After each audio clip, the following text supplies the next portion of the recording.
হ্যাঁ, আমরাও এই অঞ্চলের মানুষ, আমরা এই ব্যাপারটাতে অবগত আছি।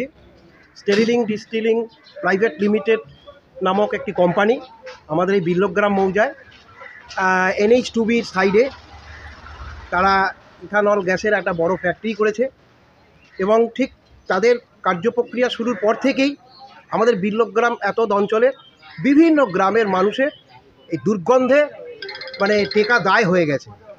কোনো কোনো ক্ষেত্রে কেউ বমি করছে, কেউ এ ব্যাপারে প্রশাসনকেও সাধারণ মানুষ জানিয়েছে, ফলে এখনও পর্যন্ত কোনো সদুত্তর পাওয়া যায়নি।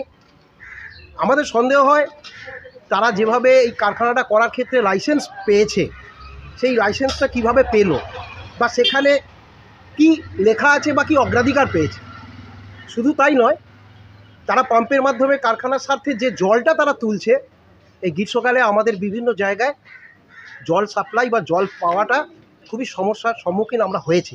টিউবওয়েল ফেল হচ্ছে বলছেন? হ্যাঁ, বিভিন্ন জায়গায় টিউবওয়েল জলে লেয়ার নেমে যাচ্ছে এবং যাদের বাড়িতে সাবমার্সিবল আছে সেখানেও অসুবিধা হচ্ছে।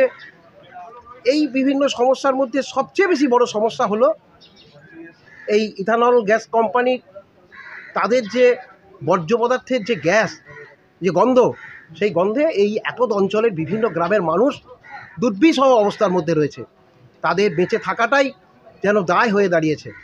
এ ব্যাপারে আমরা লক্ষ্য করলাম এই বিল্লগ্রাম অঞ্চলে বনপা স্টেশন বাজারের থেকে শুরু করে বিভিন্ন জায়গায় পোস্টারিং হয়েছে, এমনকি তারা নাকি সামনে নির্বাচনে অংশগ্রহণও করবে না, এরকম আমরা জানতে পেরেছি। আমি কোনো রাজনৈতিক দলের প্রতিনিধিত্ব করার জন্য বলছি না, বা আমি কোনো রাজনৈতিক গ্রাউন্ড থেকেও বলছি না, আমি একজন সাধারণ নাগরিক হিসাবে বলছি যে এ ব্যাপারে প্রশাসনের অনতিবিলম্বে সাধারণ মানুষের সঙ্গে এবং কর্তৃপক্ষের সঙ্গে ওই কারখানার সংশ্লিষ্ট কারখানার বসে একটা বিহিত ব্যবস্থা করা অনতিবিলম্বে প্রয়োজন বলে আমি সাধারণ নাগরিক হিসেবে মনে করি। সঠিক তো বটেই, মানে যে রিলেটেড যে ম্যাটারটা সেটা হচ্ছে দুর্গন্ধে মানুষ টিকতে পারছে না, কোনো কোনো মানুষ অসুস্থ হয়ে পড়ছে। এই যে পোস্টার যে পড়েছে তাদের সঙ্গে কি সামিল হবেন? যদি আমি এখনও পর্যন্ত পোস্টারটা আমি শুনেছি, আমি শোনার পরে আমি এখনও নিজে পড়িনি, যদি আক্ষরিক অর্থে ওই ব্যাপারটাই উল্লেখ থাকে তাহলে আমি অবশ্যই সামিল হব, আমি অবশ্যই সামিল হব। আপনার নাম? অসিত ভট্টাচার্য, বিল্লগ্রাম অঞ্চল।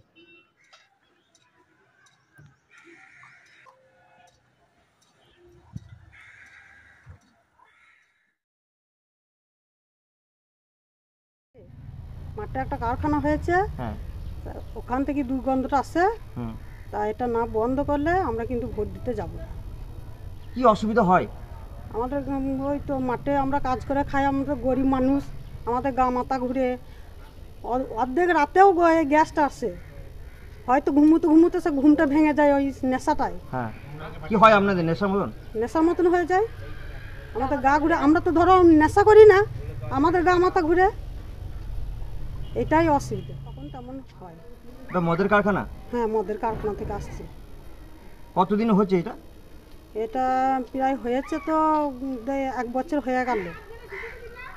তার জন্য কি গ্রাম থেকে পোস্টার দেওয়া হয়েছে মনে হচ্ছে? হ্যাঁ, এটা পোস্টার দেওয়া হয়েছে, তা আপনারা দেখুন, যা ভালো বুঝবেন করুন। এই যে ভোট দেবো না বলছে, গন্ধ না বন্ধ হলে, সেটা কি সত্যি? হ্যাঁ, সত্যিই দেবো না, আমাদের তো অসুবিধা হচ্ছে। আপনি জেনে নিতে পারেন, আরও শুধু আমার কাছে কেন, আরও যারা আছে তাদের কাছ থেকেও জেনে নিতে পারেন। দিদি, আপনার নাম? আমার নাম হীরা বাগদি। হ্যাঁ, হীরা বাগদি। হ্যাঁ।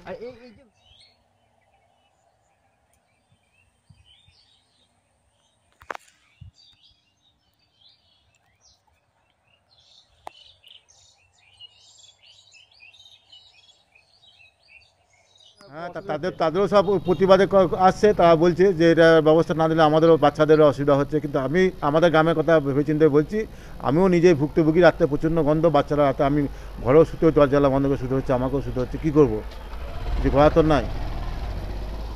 আপনার নামটা একবার? আমার নাম সত্যমেব ব্যানার্জি, বিলাজি বাড়ি।